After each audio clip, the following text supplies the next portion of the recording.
Hi, my name is Rachel Shedd and I am Head of Subject for Applied Science. I'm going to talk to you about the BTEC Level 3 National Extended Certificate in Applied Science and talk to you a little bit about the units that we offer, what the entry requirements are and how it all works in terms of assessment and grading.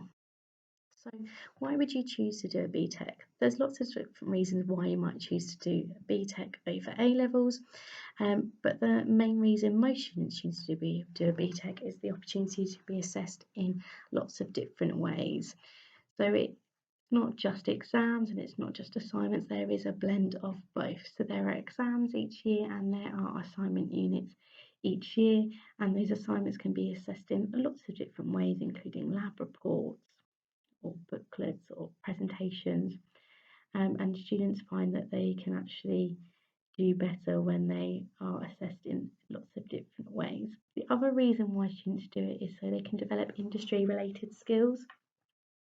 So quite often the assignment-based units have got quite heavy sort of practical elements where they do have some assessed practicals, and those practicals directly link to the industry for that specific unit. So they're taught exactly how to do the practicals, how they would do it out in labs, outside in the real working world.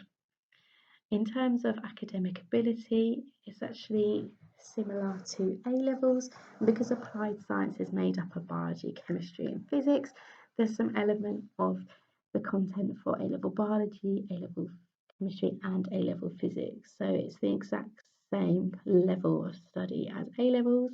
And the other reason why students choose to do BTEC is in terms of progression. It allows them to go on to university, and normally in sort of science-based degrees, whether that's more biology or sort of chemistry or physics-based, or employment, so they can get jobs working in labs, for instance, within the science industry, or sometimes decide to go off and do higher level apprenticeships, and some of those might be science related as well. Okay, so entry requirements for the extended certificate, we're looking for a grade 4/4 in GCSE science. That's if you do combined science or if you do core and additional, or if you did all three separate sciences, we're looking for 2 grade 4s in either biology, chemistry or physics. We're also looking for a grade 4 in GCSE English language. Some of you might have done English literature, but it is English language that we're looking at specifically. And then also grade 5 in GCSE maths. The reason why it's slightly higher for maths is because the sheer volume of mathematical content across applied science. So with the exam-based units, there are lots of calculations, including lots of formula, and having to rearrange that is sometimes a skill that students can struggle with. So if you have a higher grade in GCSE maths, it's more likely that you're able to deal with that content and actually get to grips with it a little bit easier. If you did, for instance, get a grade 4 in GCSE maths, we would look at that on a case-by-case basis, and that would be looking at the rest of your grades and your grade profile across sciences and the rest of your subjects, and we would make a decision on that individual basis. So the 2 years that you will do at Suffolk 1 makes up your equivalent to 1 A-level. So you do 2 units per year, 1 exam-based unit and 1 internally assessed, so 1 assignment-based unit. In year 12, you do your exam, which is in Principles and Applications of Science. And this is actually made up of 3 exams, 1 in biology and 1 in chemistry and 1 in physics. Each one is 40 minutes long. In terms of content, the biology covers cells, organelles, specialised cells and tissues. The chemistry is all about the periodic table and looking at trends across the periodic table, and the physics is all about waves and things such as reflection and refraction, and then looking at how waves can be utilised in different methods of communication such as Bluetooth and infrared. The second unit that you will do in year 12 is an assignment-based unit. It's called Practical Scientific Procedures and Techniques. This is made up of 4 assignments across the year, and it's all heavily related to the practical work that you'll do. So it's actually quite a chemistry-based unit. You do practicals in titration, calorimetry, you do paper chromatography and thin layer chromatography.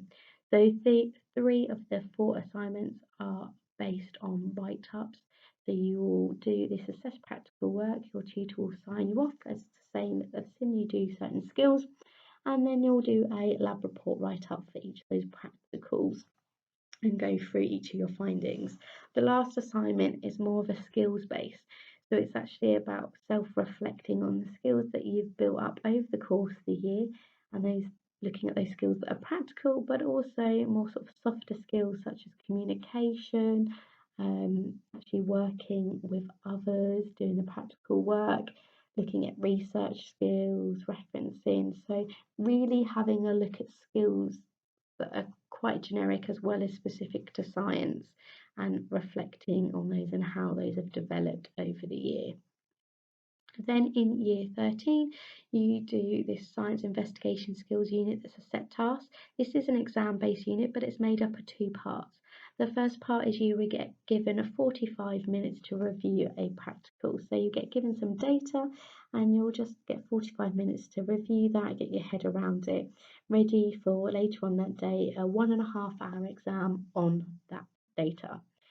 So for instance, the first question is always that you need to draw up a table of the data, and then the second question is always drawing a graph of that data. And then questions will include lots about the sort of generic scientific method of the practical, so identifying variables such as the independent dependent variable, control variables, looking at things such as repeatability and accuracy and precision. And there'll also be some theoretical questions.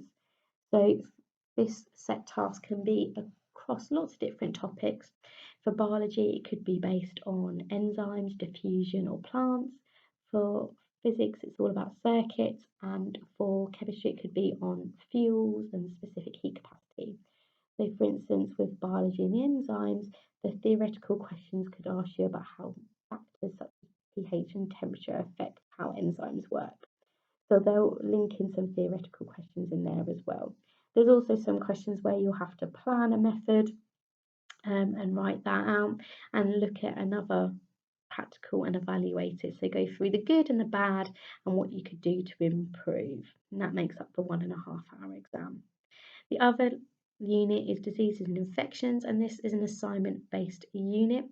This is also made up of 4 assignments across the year, and it's really looking into detail about the types of pathogens that can cause disease, so things like bacteria and viruses and protozoa, looking at how disease actually spreads, all the different methods of transmission, looking at different treatments for disease, looking at the effectiveness, and actually looking at how the immune system works, so looking at the defences that we have in the body that are non-specific and specific to different pathogens, and how that means our immune system tries to keep us safe from diseases and infections. And all this content will then make up your 2-year programme that's then equivalent to 1A level. So how might you be assessed? So for Unit 2, it will be lots of lab practicals with some lab reports, but actually each assignment task can be assessed differently.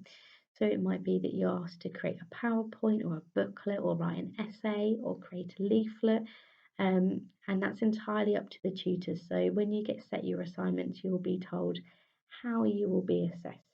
For the exam-based unit, not only will you have the exams in January or summer, depending on when you've been entered, but you'll also have end-of-topic tests.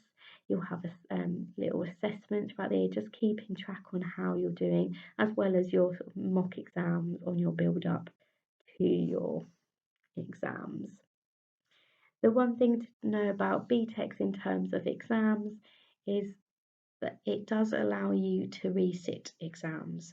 So some exams are run in January and some are run in the summer. But if those exams, either of them in January or summer, don't go quite as well as you planned, or maybe you are just a couple of marks off the next grade boundary, if you'd like to resit, then you actually can resit that exam and you can keep the highest mark. So for those students that feel like they don't do as well with exams, that works quite well with BTEC, being able to resit those exams, or at least have the opportunity to resit.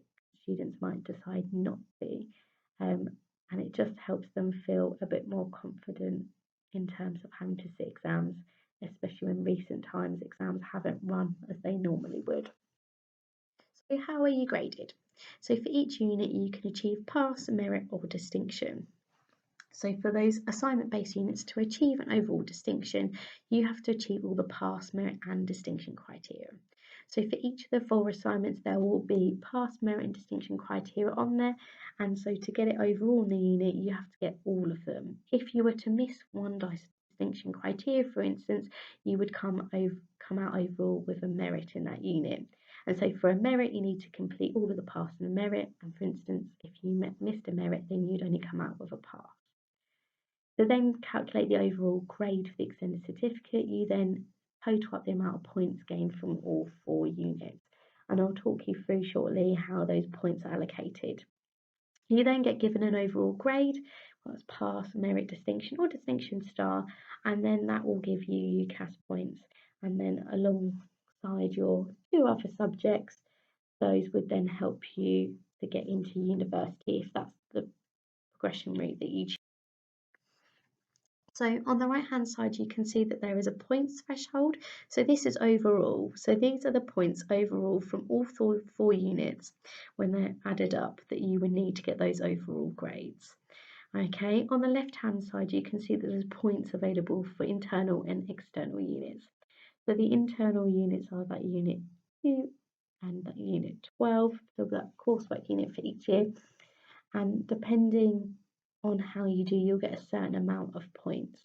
Okay, so for unit 2, it's a 90 GLH, so guided learning hour unit. So if you got a pass in unit 2, you could get 9 points, merit 15, distinction 24, whereas with the disease and infection, 60 as an optional unit, you could get 6, 10 or 16 points. And that would then go towards the full total on the right hand side to give you your overall grade. Now, with external units, it works ever so slightly differently. So the points aren't fixed.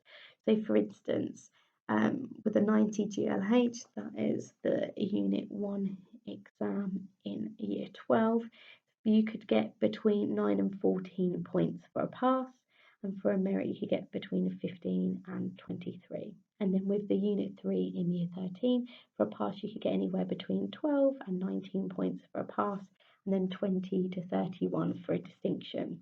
You'll also notice that there is a near pass grade for external units compared to in the internal units.